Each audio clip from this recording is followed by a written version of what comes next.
பாபாவுக்கு ஆர்த்தி அபிஷேகம் நடந்து கொண்டிருக்கிறது. விடிவெள்ளி அறக்கட்டளை இயக்குனர் ஆன்மீக எஸ் நாகசிவ மலர்விழி, பொன்னமராதி, புதுக்கோட்டை மாவட்டம்.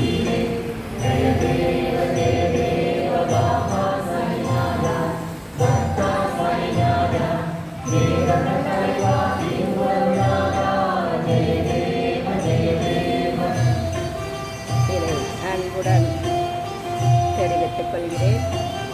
ஓம் சாய்ராம். சீரடி பாபா. ஓம் சாய்ராம். ஓம் சாய்ராம். ஓம் குரு பகவானே போற்றி. ஓம் சாய்ராம். குரு பகவானே போற்றி. போற்றி போற்றி. குரு பகவானே போற்றி. எல்லா மக்களுக்கும் பெற்று வாழ குரு பகவான் பாபா எல்லோரும்